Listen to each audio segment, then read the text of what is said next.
அன்பானவர்களே, உலகத்தில் நிறைய காரியங்களில் மனுக்கள் போடுவாங்க. அது நமக்கு தெரியும். விண்ணப்பம், அப்ளிகேஷன் சொல்லுவோம். வேலைக்காக இருக்கட்டும், படிப்பாக இருக்கட்டும், ஒருவேளை உயர் பதவிக்கு போக வேண்டியத காரியமாக இருக்கட்டும், ஒருவேளை வேட்பாளர்களை எடுத்தால் கூட அதுக்கு மனுக்கள் எல்லாம் தாக்கல் பண்ணணும். அப்படி தானே? ஆனால் வேதத்தில் ஒரு மனுஷன் ஒரு மனு போடுறாரு பாருங்கள்.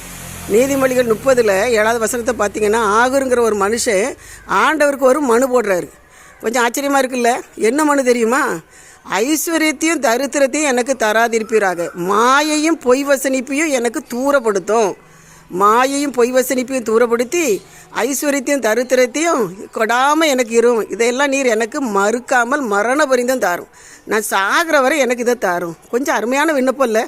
நம்ம இப்படி கேட்டிருக்கோமா இல்லையான்னு தெரியல. ஒருவேளை நம்மளோட வாழ்க்கையில் மாயையான காரியம், ஒருவேளை உதட்டில் ஒன்றை வச்சுட்டு உள்ளத்தில் ஒன்றை வச்சுட்டு பேசுகிற காரியம், பொய் வசனிப்பு.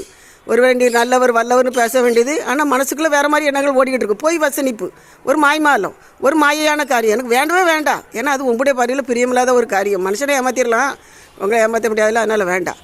இந்த விட தரித்திரமும் வேண்டாம், ஐஸ்வர்யமும் வேண்டாம். ஐஸ்வர்யம் நிறைய இருக்குன்னு வைங்களேன். கடவுள் எங்கே இருக்காரு? எனக்கு தான் எல்லாம் இருக்கே. குறைவுபட்டால் தான் மனுஷன் கடவுளை தேடுவான். கடவுள் இல்லைன்னு சொல்லி மறுதளிக்கிற ஒரு சூழ்நிலை வந்துடும். தயவு செய்து அந்த நிலைமை எனக்கு வேண்டாம். தரித்திரமும் வேண்டாம். திருடி உங்கள் நாமத்தை வெளியில் வழங்குவான். திருடின்னு அர்த்தம் நம்ம நினைக்க பணத்தைன்னு, அதாவது 1 பாயிண்டாக இருக்கலாம்.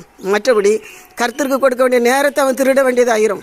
ஏன்னா அந்த கவலை இல்லை, அந்த தரித்திரத்தில் அவன் வேறு எங்கேயோ போய் பாடுபடக்கூடிய சூழ்நிலை இல்லை. அவன் நேரத்தை திருட வேண்டிய சூழ்நிலை, கர்த்தருக்கு கொடுக்குற காணிக்கையை அவன் திருட வேண்டியது இருக்கும், ஆண்டவருக்கு செலுத்த வேண்டிய மகிமையை அவன் குறைச்சலை பார்த்து திருட வேண்டியது இருக்கும். இப்படி நிறைய பின்மாற்றம் வந்துடும். அதனால் தயவுசெய்து எனக்கு அதெல்லாம் வேண்டான்னு சொல்கிறாரு. நீங்களும் நான் இன்றைக்கி அப்படி கேட்போமா? கேட்டுக்கிட்டே இருந்தீங்கன்னா ரொம்ப சந்தோஷம். கேட்காத பிள்ளைங்க நம்ம அப்படி கேட்போம். மாயை பொய் வசனிப்பு வேண்டாம், தரித்திரம் வரணும். அன்னன்னைக்குள்ளே படி. இன்றைக்கி எனக்கு என்ன தேவை, நாளைய தண்டத்தை குறித்து கவலைப்படாத, பெருமைப்படாதான்ட்டார். நேற்றே போன நாளை நினச்சி ஒரு புண்ணியமும் இல்லை.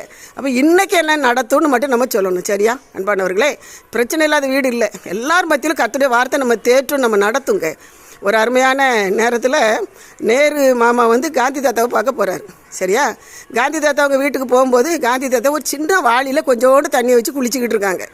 உடனே நேரு மாமா சொல்கிறாரு, அடக்கடவுளே, இந்தியாவில் கங்கையும் காவிரியும் பாயிற இடத்துல என்ன இவ்வளோண்டு தண்ணி வச்சு குளிக்கிங்க? நல்லா செழிப்பாக ஒரு பெரிய பாத்திரத்தில் வச்சு தண்ணி குளிக்கலாமே அப்படின்னு நேரு மாமா சொல்கிறாங்க. காந்தி தாத்தா சொல்கிறாரு, சரிதான், கங்கையும் காவிரியும் எனக்கு மட்டுமா? இன்றைக்கி எனக்கு குளிக்கிறதுக்கு இந்த தண்ணி போதும். கங்கை காவிரி மற்ற எல்லாருக்கும், எல்லா மக்களுக்கானது. அதனால் எல்லாரும் தண்ணியை நான் ஒன்றும் எடுத்துக்கிட வேண்டிய அவசியம் இல்லை. இந்த தண்ணி எனக்கு போதுன்னு திருப்தியாக என்ன செஞ்சார் சொன்னார். அந்த திருப்தியை தான் இன்றைக்கி ஆண்டவர் நம்மகிட்ட எதிர்பார்க்குறாரு. வீணாக கவலை வேண்டாம், மாயே வேண்டாம், தரித்திரப்பட வேண்டாம், ஐஸ்வர்யமும் வேண்டாம். கர்த்தரை நம்புவோம். நிச்சயமாக நீங்களும் நானும் செழிப்போம். சரியா?